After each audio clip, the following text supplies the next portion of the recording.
let's wait upon the Lord as we study from the book of Mark. Okay, turn your Bibles. Okay, keep your diary and a pen ready right beside your Bible, and keep your Bibles open on chapter 10 of Mark's Gospel. Okay, we're going to read a small passage from chapter 10. It is exactly where we left off last week. We are going to read from verse 46 onwards. Okay, Mark chapter 10, verse 46 onwards. And they came to Jericho, and as he was leaving Jericho with his disciples and a great crowd, Bartimaeus, a blind beggar, son of Timaeus, was sitting by the roadside. And when he heard that it was Jesus of Nazareth, he began to cry out and say, Jesus, son of David, have mercy on me. And many rebuked him, telling him to be silent. But he cried out all the more, Son of David, have mercy on me. And Jesus stopped and said, call him. And they called the blind man, saying to him, take heart, get up, he is calling you. And throwing off his cloak, he sprang up and came to Jesus. And Jesus said to him, what do you want me to do for you? And the blind man said to him, Rabbi, let me recover my sight. And Jesus said to him, go your way, your faith has made you well. And immediately he recovered his sight and followed him on the way. Okay, I have taken this passage in my memory. I have taken it maybe more than 3 times, okay, in YFC. So I don't want to repeat on what I did on that day. But some of the things that I might say might be a repeat because this is the same passage, you know. So bear with me. Those who have heard some of the points that I'm going to speak today, bear with me. But those for whom I have not taken this class before, wait upon the Lord will speak to you. Okay. For those who think that it is a repetition of some other class, maybe what you heard in the last class, you failed to obey. And the Lord is reminding you to obey. Okay. So he wants you to hear the message again so that you will be strengthened and you would obey. Right. So these are the conditions that we have to see in this passage. Okay. Just before this passage happened, what did we study? Last week we studied about discipleship. And we studied that Jesus is teaching lessons on discipleship in the whole chapter. As a disciple, how do you and I approach marriage? Relationship is something that we saw in the beginning of chapter 10. Then we saw how children feature as an illustration in the people that Jesus was trying to reach out to. You know, Jesus was trying to reach out to those people who are helpless and the least. And here was the disciples trying to prevent him from meeting them. And that, as a disciple, you would not do for Jesus. Okay, you would not be more concerned about Jesus. You'd be more concerned about the weak and the lost coming and finding Jesus. So Jesus took that as an illustration. Thirdly, we saw discipleship as something to leave and something to hold on to. The rich young ruler came to Jesus and he was asked to leave certain things in his heart that was an idol for him and hold on to Jesus and follow him. But he refused to do so. And then a great question was asked by the disciples. Who can be saved? If a rich man can't be saved, who can be saved? Doesn't his riches already qualify him as a disciple? And Jesus actually corrected them and said, no. Riches can hinder a person from entering into heaven, no matter what riches it is. A disciple is a person who is willing to let go of his own riches and hold on to the true riches that is in Christ Jesus. Okay, and then it tells about the warning that Jesus said about why he is going to Jerusalem, what is going to happen to him, the final foretelling or final time that he's going to address that issue, and the most detailed description of what is going to happen to him in Jerusalem when he reaches there. Okay, and then soon after that we see the disciples arguing on who is the greatest. Already Jesus had handled it in the previous chapters, and now they're again discussing who is the greatest. And Jesus has understood that they have not understood what he said, so he tries to put it in perspective, and in that case he gives you the key verse of Mark's gospel that you found in Mark chapter 10 verse 45. For even the Son of Man came not to be served, but to serve and to give his life as a ransom for many. Okay, so far what Jesus has been trying to tell us is discipleship is a self-denying, self-risking, self-giving. Okay. It is a self-denying, self-risking, self-giving part of lowly service, which is a part of God's redemption plan. Okay. So if I'm not lowly serving Christ, as in all humility, if I'm not serving Christ, I cannot be self-denying, self-risking, and self-giving. Okay. So today, if you look at Christianity in general, Christians are the most affluent in a community. Especially in Kerala, we find that. If you want a secure position in society and you're seeking after with all your heart, then most probably you are a Christian. Okay. And not only that, you want to enjoy that position and security in society. As a Christian, you are inviting other people also to come into this kind of a comfortable situation.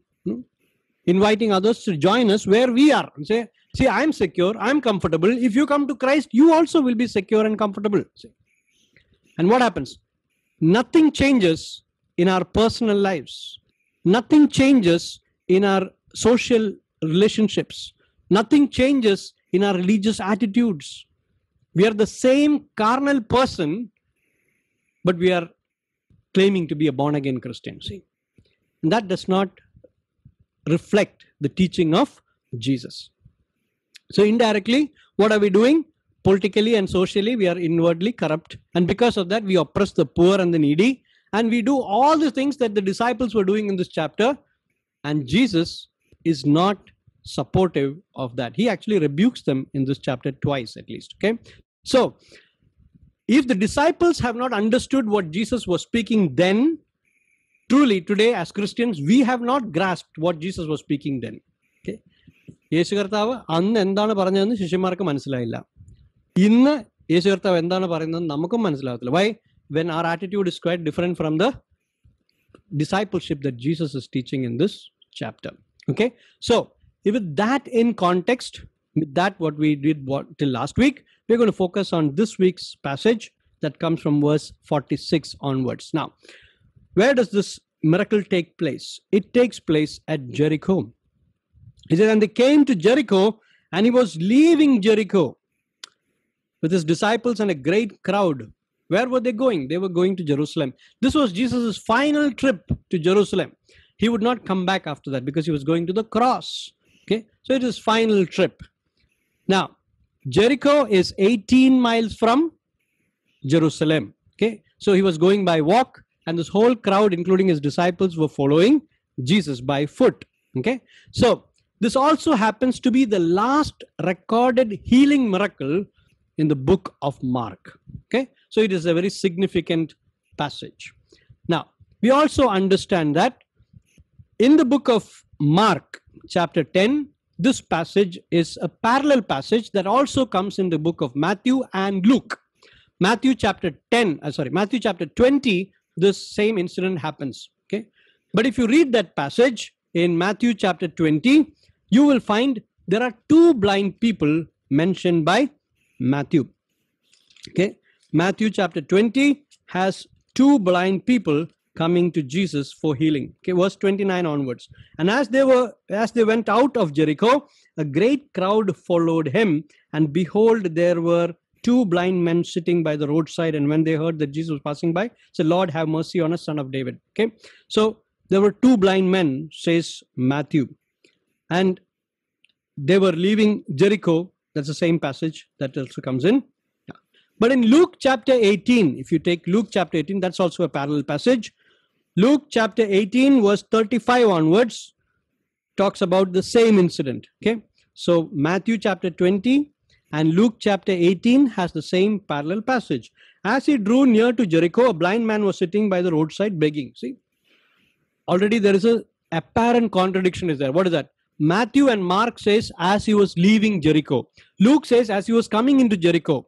Where were these blind men actually sitting? Were they sitting on the way out of Jericho, or were they sitting on the road towards Jericho? Now, there is no contradiction there. The reason is because there were historically two Jerichos. Okay, one Jericho was the old Jericho, which was in ruins. the old historical Jericho during the time of ancient Israel, when Moses and his army, Joshua and his army marched into the promised land. They destroyed, God destroyed the walls of the Jericho and never to build that city again. So that city was there. That was called the old Jericho, and there was 1 mile away from it there was the new Jericho. Okay, so 1 mile away, old Jericho and new Jericho. So Jesus was, actually they was leaving old Jericho and entering into new Jericho, which was on the way out from Jericho. It was on the way out towards Jerusalem. So Matthew and Mark focused on leaving out, where Luke says he was coming in to New Jericho. Okay, that's what it means. So there is an apparent contradiction, which is not actually a contradiction. Now, 2 blind men, only one recorded in Mark. Why? Mark and Luke talks only about 1 blind man. Why? Because maybe he was the most aggressive, most vocal person among the 2. And it was to him that Jesus said, your faith has made you whole. So it could be that he was the most aggressive, but Jesus had healed both of them. Okay, that's what Matthew records. So he healed both, he had compassion on both. And that, as Jesus himself was the servant on his greatest mission ever, stops and heals or serves 2 blind beggars, helpless people. Okay, so he was showing forth, this is why the Son of Man has come. He has come to serve, and he was serving 2 blind men even on the way to the cross. Okay, so all these things set apart, the background is set, and this is what Mark says. Now, it is only in the book of Mark that the blind man's name is mentioned. Bartimaeus means son of Timaeus. We don't know his actual name, but he is known as the son of Timaeus. So Bartimaeus, or Bartimaeus as we call him, is the only recorded name in the Gospels. Why did Mark record the name? Historians say that this man became very famous as a disciple of Christ in the first century church. He was one of the leaders of Jerusalem, and because of that, his name would be recognized by people when Mark recorded it. So it could be the reason why Mark has singled his name out and said there was this man, this guy Bartimaeus, he got saved on that day. Okay, so as Mark's usual practice is, he gives you 3 sets of actors or characters in this whole passage. Okay, there are 3 sets of characters in the whole passage. Who are they? First is the blind man, or the blind man in need. Second is Jesus, the Lord. And thirdly, the crowd. Okay, the crowd including the disciples. Okay, so the needy person, the blind man, the Lord who is passing through and on his final trip to Jerusalem, and the crowd who seems to be always following Jesus. Okay, now every miracle that is recorded in the Gospels is a sign. A sign is an index of his character and his spirit. Okay, the sign is an index of his character and his spirit. So because of that, what is the sign that we see here? What is the sign explained here? The sign shows the gentleness of our Lord. Okay, the gentleness of our Lord as he stooped down and made a poor man rich and joyful. Okay, the unique characteristics of Christ, which makes him stop and turn and call him and convert this man's whole life. Whole life he has been in darkness. His life has been full of begging. And here, Jesus transforms him into a rich, joyful person. Okay, that's what the gospel is. That's what the ransom has been paid for. You and I are called to be rich in the Lord and to be joyful. Okay, rich means not in monetary words. Okay, rich in spiritual content, rich in spiritual hunger and thirst. And that is how God satisfies us. So that transformation is what is going to happen in this man's life when the Lord comes through Jericho. Now, let's look at aspects of this man's life. First of all, you would see his hope, the blind man's hope. What is the hope of this blind man? He was sitting by the roadside. Which road is this? This is the road that goes to Jerusalem. It was a season of the Passover, and all the pilgrims would be traveling from all over Judea towards Jerusalem. Passover is something that the Jews really celebrate by going to Jerusalem. So most of the men folk especially would be traveling towards Jerusalem. See, so he had positioned himself in a very crucial place on the road to Jerusalem, where the crowd goes. Okay, why is he positioned there? Because he was hoping to get a lot of money. People who go for religious, programs, they are more kind. Somehow this heart kindness is related to a person's being attached to his God. So when they go for pilgrimage, when they go for sacrificing their offering and all those things, they feel extra kind. And so this man was hoping that he would make a lot of money there. Okay, but here today he was not going to make a lot of money. In fact, something else was going to come his way. Okay, so a man with great hope on the way to Jerusalem. He is sitting on the wayside. Okay, so at this point of time, he is not a famous believer. He is not a famous follower of Christ. He is just a poor beggar on the roadside. Then second thing that we find over here is a great crowd. Okay, a great crowd that was following Jesus. This crowd would have been unique because it was not the usual small crowd. Usually the crowd comes because the road to Jerusalem is a dangerous road, especially during the time of Passover. If you are traveling alone on that road, there is more chances of you getting robbed by people, and some of the robbers don't even hesitate to kill you. Okay, so this could happen to anybody who is going towards Jerusalem. So the people chose to travel in groups, and this group that Jesus traveled in was larger and had more commotion than the others, and that would have piqued his interest, and he would be thinking, why are all these men traveling together? And he would have asked around, and he would have found out that it is because Jesus is leading the group. We see that Jesus was eager to get to Jerusalem. He was leading the group. He was going all the more determined, like a flint. His eyes were set towards Jerusalem. And the disciples were lagging a little bit at the back, but they also were following Jesus. Not very enthusiastic, because Jerusalem did not hold much excitement for them. Jesus has already predicted that he's going to be handed over to the Gentiles and be killed. So they were not at all enthusiastic. Okay, much like many of the disciples of Jesus today, right? We follow Jesus, but not very enthusiastically. Okay? Not like the day that we came to know the Lord. Not like when we had our first love. That time we would be following with all diligence, all care, all excitement. But today, after all these years, there is a lagging on our feet. There's a dragging of our feet. And we say, okay, Jesus, you go on ahead. I'll come, but I'll come slowly only. So maybe they were not very excited. Same way we are not very excited to follow Christ some days. Okay.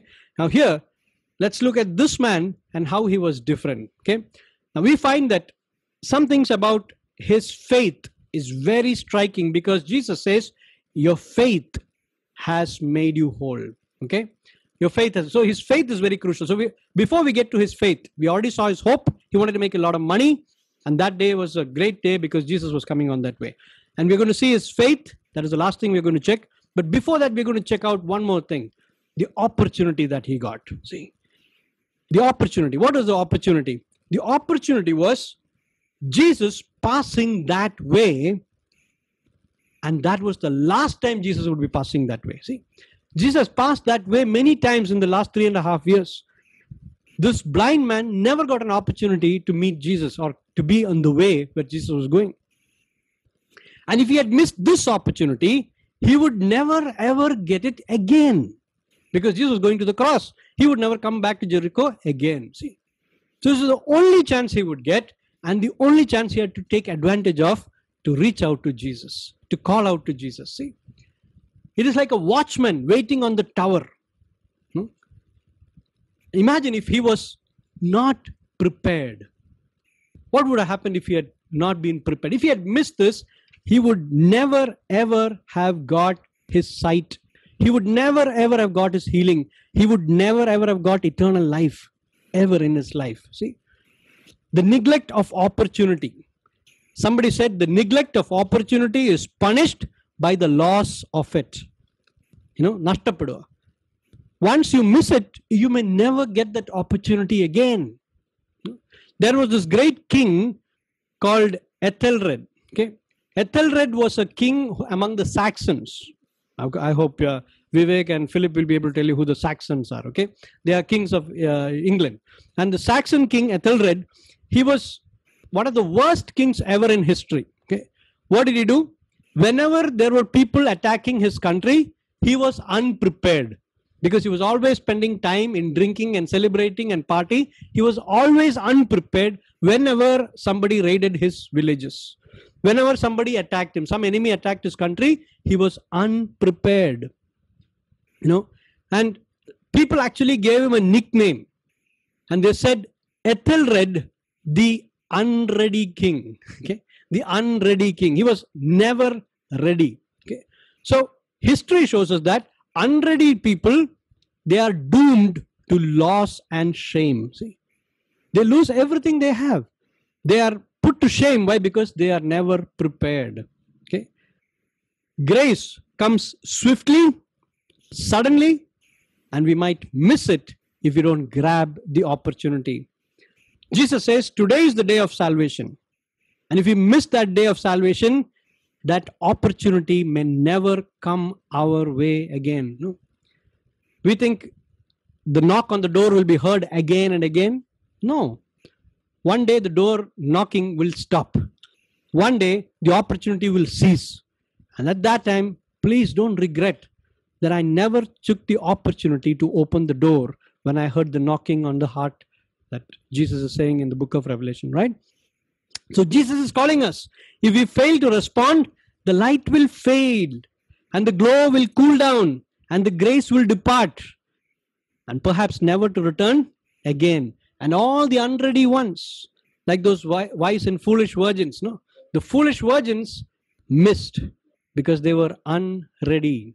Okay, so like the Saxon king, let us not be unready people. Let us be ready and to grab the opportunity that comes our way.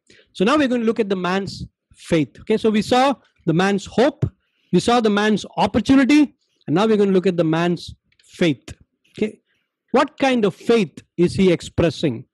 First of all, the faith that he is expressing is a faith that sees. It has got a correct perspective. Okay.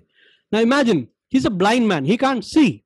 But faith has nothing to do with your eyesight. No? But you know that proverb that says, people without vision perish. Here, his vision about who Christ is was perfect. Now imagine that. As they were going, he was asking the crowd, who is this man? Or who is going in front? Who are these people following? And let's look at what the answer those people give us.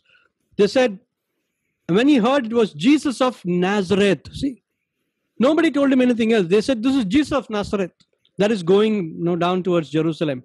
And he began to cry out, Jesus, son of David. Something about that calling out says that he has done his homework. What is his homework? He has heard about Jesus, what all he did. He has put two and two together, and he has come to the decision that this man is the promised Messiah. This man is the one about whom Daniel has prophesied as the son of David. This man is the man that I have to put my trust in for my salvation. See, there were people arguing about who is Jesus. The Pharisees were saying that Jesus is Beelzebul. And here is this man saying, no, he is the Messiah, son of David. See? People are saying he's Jesus of Nazareth. Some people are saying, hey, we know his mother, we know his sisters and brothers. They're all our own people. He can't be the Messiah. Whereas this blind man who cannot see, sees with his eyes of faith and says, he is the Messiah. When Jesus asked Peter, who do you say that I am? Peter, who could see clearly with his eyes, could sensibly, logically analyze all that Jesus said and did, who was an eyewitness to most of the miracles that Jesus did, he says, you are the Christ. A man who has eyesight. Jesus says, you did not find this answer by yourself. Flesh and blood has not revealed this to you. It is my Father who is in heaven who has revealed this to you. And this man who is blind physically, he can see deeper things, spiritual things with his faith eyes. And he recognizes who Jesus is. No. Now, if you look at this passage, it comes actually in the book of John. It comes after the resurrection of Lazarus. So already the talk about Jesus raising up a man who was dead and in the grave for 4 days has spread across the Judean territory. It has come to Jericho also. And people have heard this. Yet they have not put their trust in Christ. And here is a man who has understood that this man must be the son of David. See. And he has put his faith on Jesus because he has seen with his eyes that, with his faith eyes, that he is the promised Messiah. See, here this man could not go in search of Jesus because he was blind. And here Jesus was coming in search of this man. And this was an opportunity that he could not miss because his faith eyes told him who Jesus really is. Okay. Now, second thing that we find out here is his faith is a faith that overcomes discouragement. If I am going through lockdown and I keep hearing of extended lockdowns and say, okay, again another 2 weeks, again another month, sometimes again back to square one, all full lockdown, I sometimes would get discouraged and say, Lord, when is this going to end? When am I going to go back to normal life again? Are things going to go back to normal? Am I going to have a normal job, normal life, and normal meeting of people and all those things? Sometimes we get discouraged. When things don't work according to our plan, our ideas, then we get discouraged. When people sort of say negative things towards us, we get discouraged. When people, rebuke us and say, oh, you are not really who you think you are, we get discouraged. Here, what did the people say to discourage this man? This man cried out and said, Jesus, son of David, have mercy on me. And many rebuked him, the Bible says. See? They said, shh, don't speak. Don't call Jesus. Don't irritate him. They were being kind to Jesus. Why? Jesus, they thought, had more important things on his mind. The destination where Jesus was going was more important than this insignificant blind man who was disturbing him, who was irritating him with his calling. See? But what did he do? He says, he cried out all the more. All the more. A faith that refused to be discouraged. No? Because sometimes when we try to help Jesus and think that Jesus got more important things, for Jesus, the most important thing is this man. Because he has come to serve. And he is the lowliest of the lowliest whom Jesus has come to serve. And if we don't have the correct picture about the lowest and the lowly people around us, then we have missed the true purpose of who Jesus is. Okay? So check your heart and see, am I kind to the least of these? We can be kind to Jesus, but that's not what Jesus wants. Jesus wants us to be kind to them who are the least among us. That's a good checking point for our heart to see whether we are who we claim to be. Okay? So a faith that overcomes discouragement and disappointment, which would shout all the more and say, Son of David, have mercy on me. Okay? No matter how many people, how many voices tell you your faith, it doesn't make sense. Sometimes agnostics, they will laugh at us and say, God does not care for you. When will you understand that? Can't you see the coronavirus spreading all over the place? There is no God who is going to hear your prayers. The common sense will rebuke us and they'll say, it's useless. There is no God. Logic says there is nothing that you have to cry out to.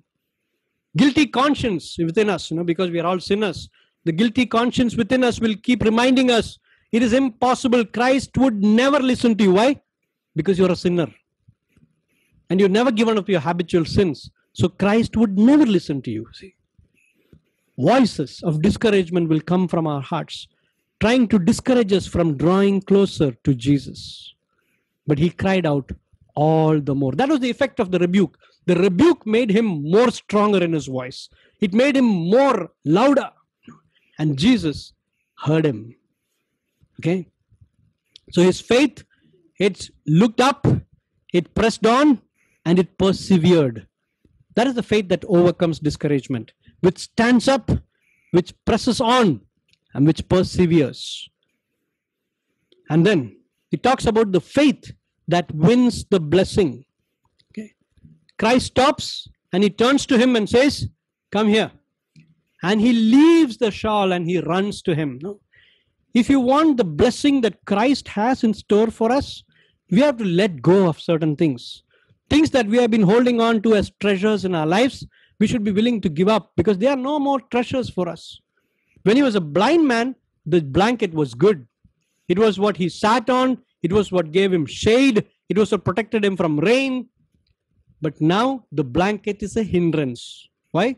Because if you want to press forward, you might stumble and fall on that blanket. So he lets go of the blanket and he runs towards Jesus. A faith that runs towards the blessing. That is Christ. Okay. So Christ stops and calls him. And what does Jesus ask him? Very simple question. What do you want me to do for you? What do you want me? Why would Jesus ask that question? People around him would ask the question, can't you see that he is blind? Yes, Jesus sees that he is blind. But Jesus asks this question so that the man knows what he wants. Somebody, when you see him, may not need what is there in his heart. When you apparently see him, we think that, okay, this is what that man needs. But underlying, deep down, his desire would be for something else. See, obviously the man needed sight, but he was on the road to make money. So he could have asked Jesus, Lord, give me as many riches as you can. See, a blind man who is rich is still a wealthy man. See, he doesn't have to come and beg anymore. His life would have changed and he would have been still joyful. But not the kind of joy that Jesus can give when he made him whole. So here is a man getting once in a lifetime opportunity and Jesus asks him, ask me whatever you want. And this man says, Lord, I want to see. Okay. Lord, I want my sight. Let me recover my sight. And Jesus said to him, go your way. Okay. Go. I'm going to restore your sight. When you go your way, you're going to see. And that man obeyed. A faith that obeys. Okay. He went on his way and he saw. Okay. But very surprisingly, the next verse, it doesn't stop there and says, and immediately he recovered his sight and followed him on the way. Which way? On the way that Jesus was going. See, Jesus said, go your way. And he started following Jesus on Jesus' way. See, God was not interested in just giving him sight. God was interested in giving him wholeness. No, the word that is used in the Greek Bible is sozo. Okay, that means completeness, including salvation. Okay, salvation is also represented by that word sozo. So when God made that man whole, he just not only saw with his eyes, he also saw with his heart. He already saw with his heart who Jesus was. Now he firmly believed that Jesus was who he claimed to be. And Jesus says, go your way. Your faith has healed you. What does it mean when you say your faith has healed you? Did he earn his salvation by his faith? Bible does not teach that. You cannot earn your salvation by your faith. Faith is a gift from God. And he had received this gift. Salvation is a gift from God. He received that also. But why is Jesus commending his faith? His faith was the instrument by which he reached out to receive his healing. Okay? His faith was the instrument which he used to reach out and receive his healing. Okay? Now, the value of faith comes from the object on which it rests. It does not come from the person who is exercising it. It is on what you are exercising your faith on. Suppose you're climbing a ladder. You put your faith in the ladder, that you fully believe that that ladder can hold your weight, and then you climb it. See, on the object of faith. What is the object of faith? In this case, the object of faith was Jesus himself. He says, because you have exercised your faith in me as your healer, as your restorer, here, I am giving you your complete restoration. That is what Jesus says. So, power of Christ is what caused the cure.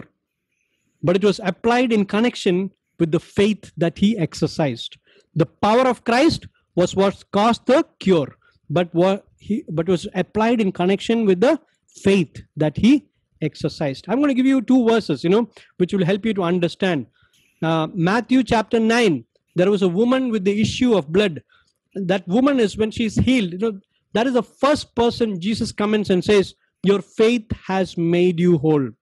Go in peace, he says. Okay. So when Jesus restores a person completely, that is not only her healing, but her complete salvation. That is when he uses the word whole.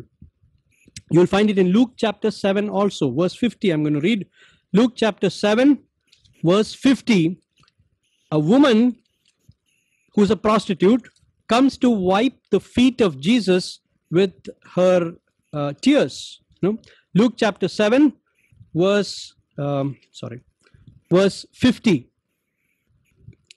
Yes.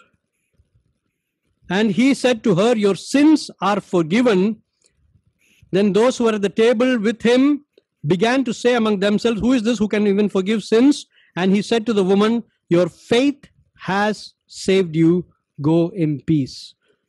Your faith has made you whole. Okay. So in connection with salvation, Jesus uses this word whole. Okay. Now, I want to just contrast it with the 10 people, the 10 lepers who came to Jesus for healing. Luke chapter 17, verse 11 to 19, you'll find 10 lepers came to Jesus for healing. Jesus said, go and show yourself to the high priest. And as they went and were showing themselves to the priest, on the way, they were healed. One man came back and thanked him. And Jesus says, your faith has made you whole. They received physical healing. This one man who came back received salvation for his soul. Completeness. Okay. So that's where the difference is.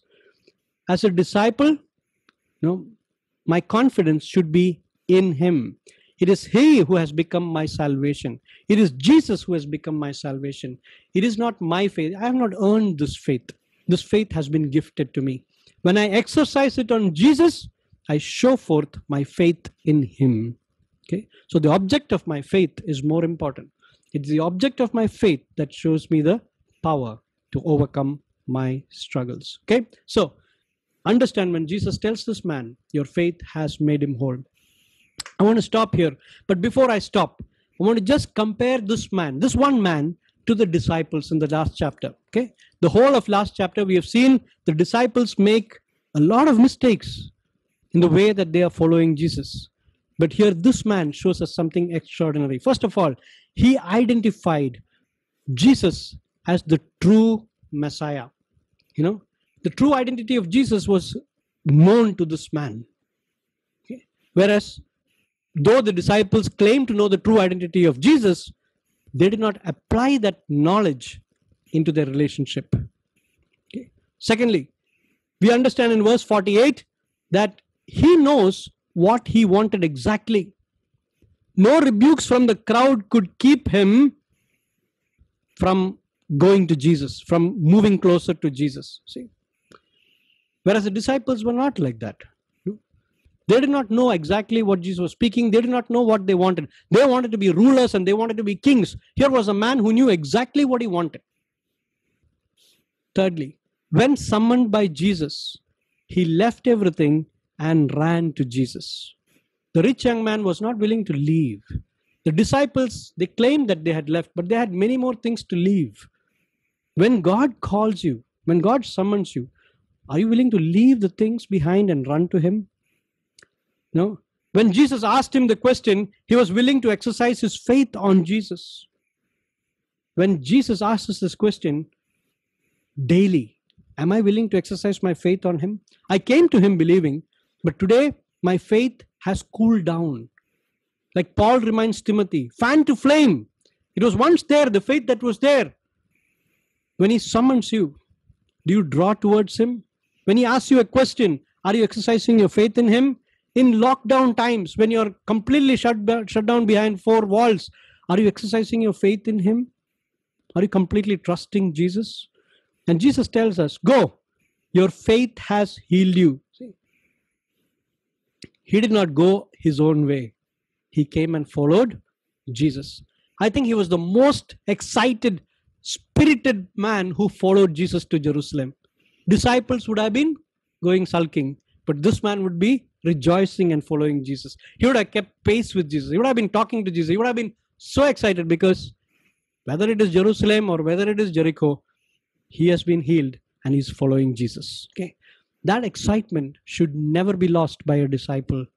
So God is showing us, a true reflection of who a disciple is as he heals this man. Okay, so let us draw closer to him during this time of lockdown.